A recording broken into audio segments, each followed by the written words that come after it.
Assalamualaikum warahmatullahi wabarakatuh. Bertemu lagi dengan saya Weda, tukang ayam yang so tahu. Hari ini saya selamat malam, selamat siang, selamat sore, selamat pagi. Hari ini saya bertemu dengan Kiai Haji Gojali Barmawi.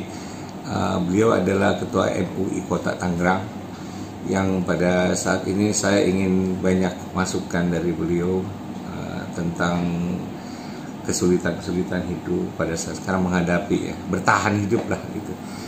Nah, bertahan itu sendiri apa? Silakan Pak Gojali untuk memperkenalkan diri dulu.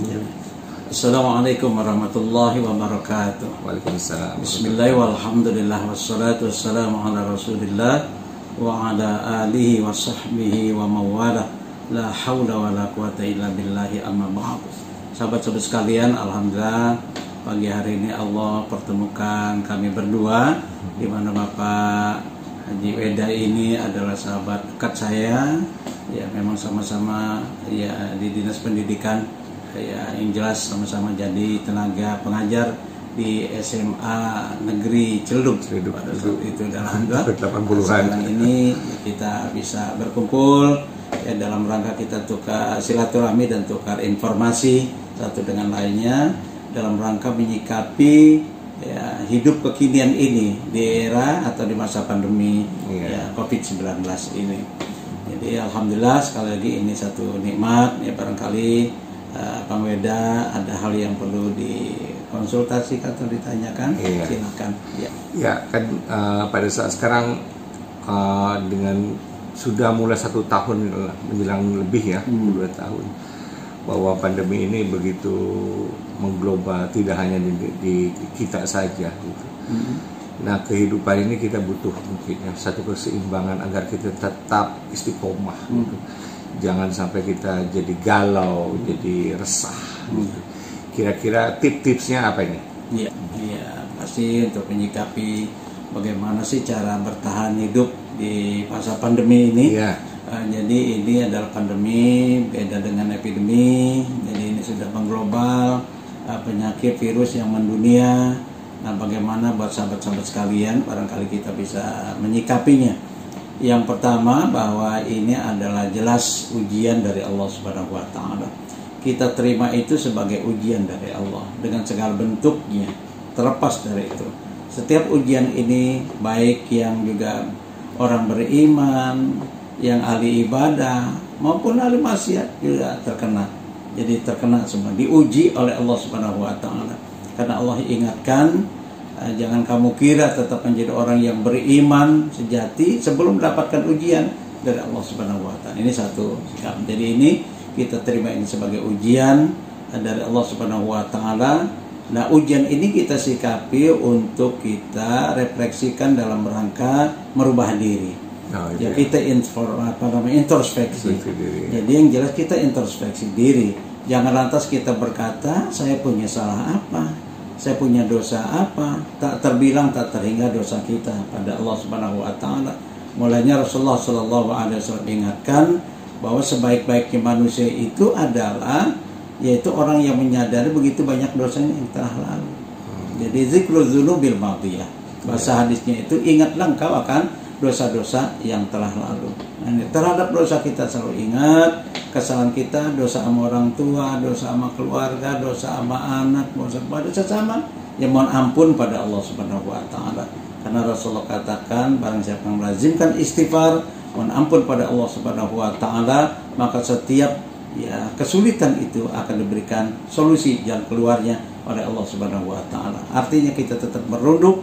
Nah, ini kita betul-betul introspeksi. Yang kedua, kata Rasulullah, orang yang akan bahagia itu yaitu orang yang melupakan kebaikannya yang telah lalu. Nisyanil hasanatil madiyah. Ama dosa kita ingat, ama kebaikan kita lupakan. Kenapa ama dosa kita ingat? Supaya kita bebersih diri. Allah suka terhadap orang yang bisa bebersih diri. Nah, innallaha yuhibbut tawwabina wa yuhibbul mutatahhirin.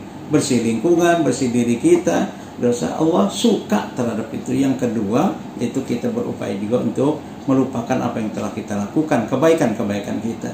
Seakan-akan kita ini belum punya kebaikan. Jadi terus kita berbuat, terus berbuat dalam segala kondisi. Karena ciri orang yang takwa, kata Allah Subhanahu wa taala, alladzina yunfikuna fis sarai wad dharra. Selalu engkau bernafkah, engkau memberi, baik dalam keadaan sulit maupun dalam keadaan kita lagi senang.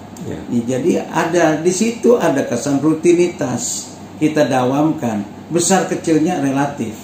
Barangkali waktu kita punya ngasih sedekah spontan 50.000 itu kecil. Tapi saat kita tidak punya, kita berinfak pada orang, ngasih 10.000 terasa besar tentunya. Karena ada manfaat di situ bagi penerimanya dalam kondisi kesulitan ini. Jadi tetaplah kita, yang pertama langkah kita, tetap kita istiqomah ibadah kita pada Allah Subhanahu wa taala, selalu kita melakukan kebaikan, itu yang disebut dengan tawakal pada Allah Subhanahu wa taala. Terima ujian itu dengan tawakal pada Allah Subhanahu wa taala. Jadi bertahan hidup tawakal, sabar ya. Ya, betul itu. Sabar itu untuk kita, sabar itu gimana sih? Iya, jadi sabar itu ulama ahli tasawuf terutama itu membagi pada 3 kelompok sabar itu. Yang pertama adalah as-sabru ala ma amarallahu bih, yaitu orang sabar saat dia menjalankan perintah Allah Subhanahu wa taala. Sabar. Tetap kita sholat, muntang kita pada Allah Subhanahu wa taala. Itu sabar. Jadi tetap istiqomah ibadah kita pada Allah, baca Al-Qur'annya, itu bentuk kesabaran kita. Jadi sabar saat kita menjalankan ibadah pada Allah Subhanahu wa taala.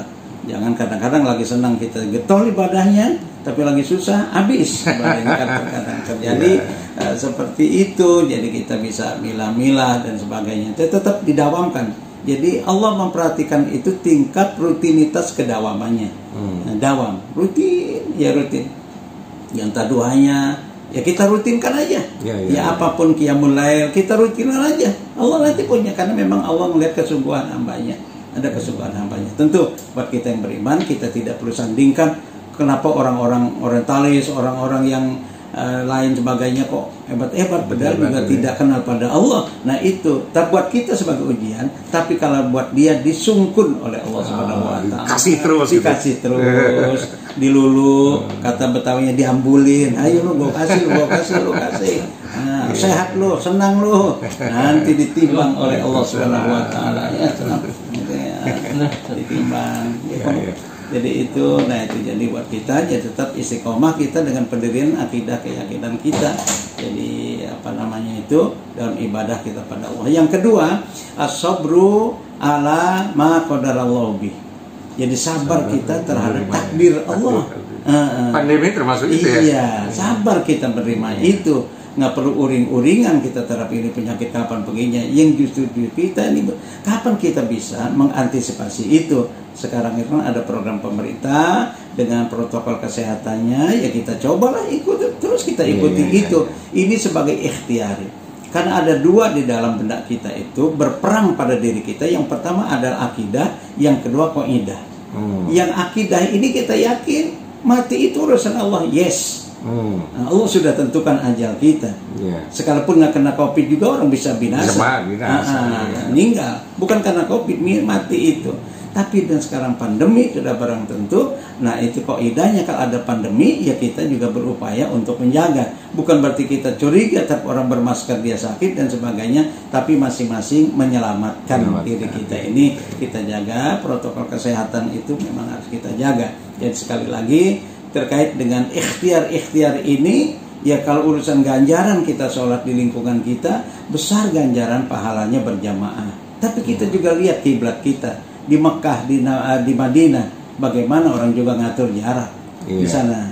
Padahal ganjaran 1000 kali. Di Masjidil Haram 100.000 kali ketimbang sholat di kampung kita. Tapi tetap pemerintah sana juga berpikir menjaga itu, karena menyelamatkan jiwa itu adalah memang hukum yang tertinggi. Hukum itu tanzibun nafsi namanya.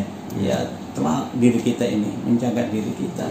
Dan jadi itu jadi perlu ya tetap sabar, tawakal, ibadah. Ya kita ya tetap dalam suasana seperti ini masih ada kita susah, ternyata lebih susah dari kita. Kita berbagi. Yang ketiganya udah. Yang ketiganya itu as-sabru ala ala musibah, ama as-sabru ala ma nahallahu anhu. Jadi sabar terhadap segala larangan Allah Subhanahu wa taala, maksiat, menahan diri ya. Ya kita sabar saat ibadah, terus itu kewajiban kita. Ya. kewajiban. Jadi kewajiban kita itu bukan kewajiban Allah, kewajiban kita.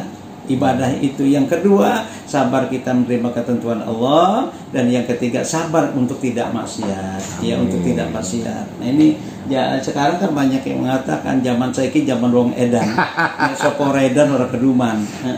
Ya, jadi teman-teman, hari ini kita banyak sekali mendapatkan informasi, dan mudah-mudahan informasi ini berguna bagi kita, terutama meningkatkan daya tahan kita yang menghadapi pandemi yang begitu panjang ini. Di tausiah ini mudah-mudahan kita ada apa namanya, oh iya begitu gitu. Mudah-mudahan ini berguna untuk kita semua.